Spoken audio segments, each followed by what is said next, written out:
چیزیں آپ کب پہنچاتی ہیں جناب بنارس؟ چلیں اعوذ باللہ من الشیطان الرجیم بسم اللہ الرحمن الرحیم الحمد للہ رب العالمین وصلی اللہ علی محمد وآلہ الطاہرین اللہم صلی علی محمد وآل محمد معجل فرحم۔ قرآن کی خصوصیات، ٹھیک 10ویں اور 11ویں سبق کا یہ حصہ قرآن کی خصوصیات کے بارے میں ہے۔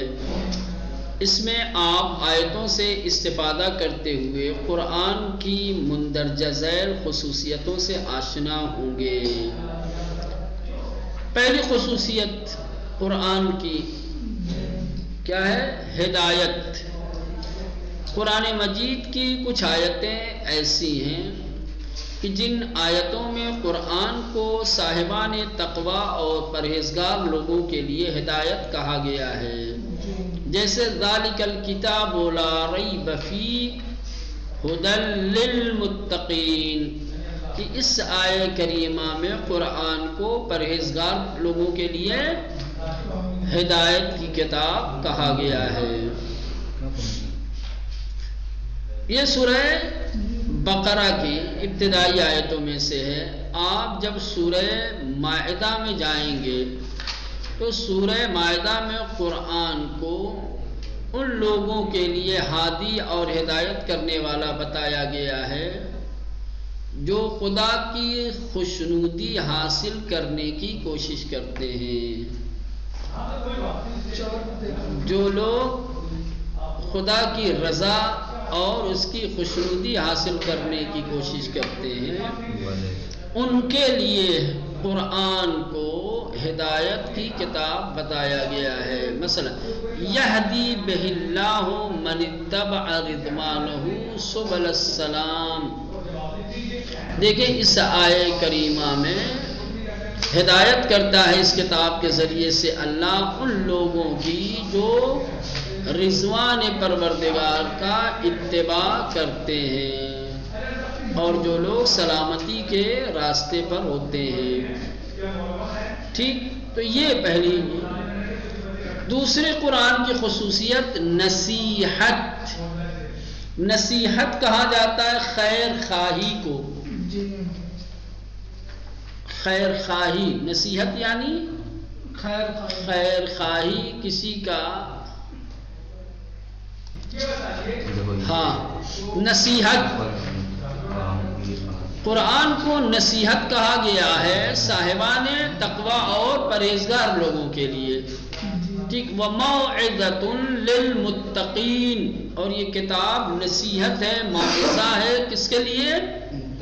پرہیزگار لوگوں کے لیے۔ تو قرآن کی تیسری خصوصیت ہے رحمت۔ ایک اور آیت میں قرآن مجید کو اہل یقین کے لیے، جو لوگ صاحبان یقین ہیں، ان کے لیے رحمت قرار دیا گیا ہے۔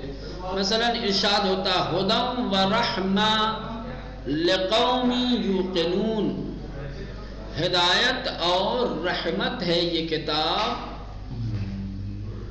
کن لوگوں کے لیے؟ یوقنون، جو صاحبان یقین ہیں، جو یقین والے ہیں، جو خدا کے وعدوں پر یقین رکھتے ہیں، جو آخرت پر یقین رکھتے ہیں، حساب و کتاب، جنت و جہنم، یہ تمام چیزوں پر یقین رکھتے ہیں۔ چوتھی خصوصیت قرآن کی خوشخبری۔ قرآن کیا ہے؟ بشارت ہے، خوشخبری دینے والی کتاب ہے۔ اہل ایمان کے لیے اس کتاب کو کیا ہے؟ بشیر کہا گیا ہے، بشرا کہا گیا ہے، بشارت دینے والی، خوشخبری دینے والی کتاب کہا گیا۔ کس چیز کی خوشخبری؟ چونکہ صاحبان ایمان اس دنیا میں تکلیف اٹھاتے ہیں، زحمتیں اٹھاتے ہیں، واجبات کی ادائیگی میں بھی تکلیف ہے اور محرمات کے ترک میں بھی تو صاحبان ایمان کیا ہے؟ دنیا میں زحمتیں اٹھاتے ہیں، تکالیف اٹھاتے ہیں، واجبات کی ادائیگی کے سلسلے میں محرمات سے پرہیز کے سلسلوں میں، تو اللہ نے ان سے جنت کا وعدہ کیا ہے. اللہ نے وعدہ کیا ہے کہ تمہیں جاویدانی زندگی عطا کریں گے، اور وہ جاویدانی زندگی تمہاری نعمتوں سے پر ہوگی، بھری ہوئی ہوگی. تو قرآن کیا ہے؟ ایسے لوگوں کو کہ جو صاحبان ایمان ہیں انہیں بشارت دینے والی کتاب ہے کہ انشاءاللہ خوشخبری ہو، بشارت ہو کہ ایمان کے ساتھ زندگی گزارو گے تو انشاءاللہ اس دنیا کے بعد جو حیات، جو زندگی تمہیں ملے گی وہ زندگی جاویداں ہوگی اور نعمتوں والی ہوگی.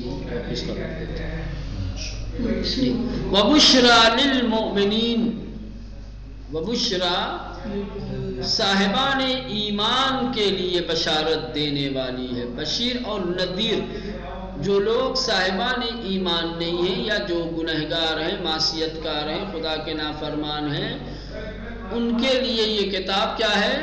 نذیر ہے، ڈرانے والی ہے.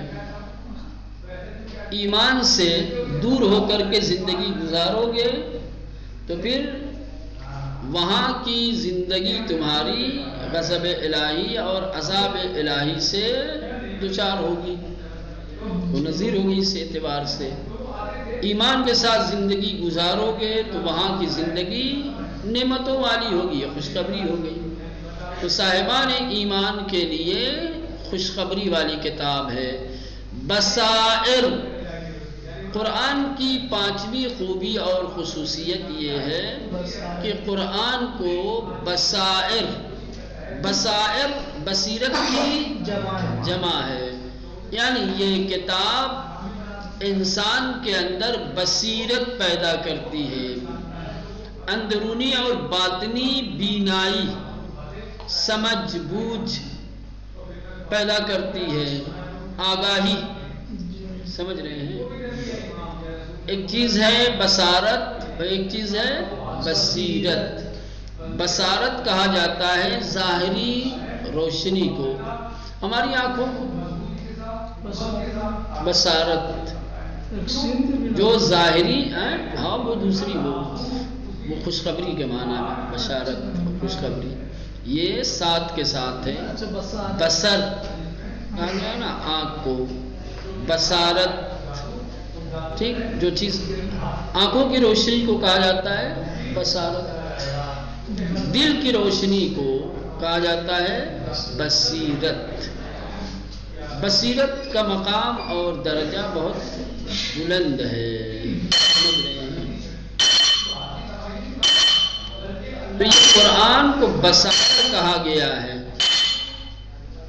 کیونکہ یہ انسان کی آگاہی اور بصیرت کا سبب بنتی. ھذا بصائر للناس، کہ یہ کتاب لوگوں کے لیے بصیرت ہے، آگاہی پیدا کرنے والی، آگاہی دینے والی.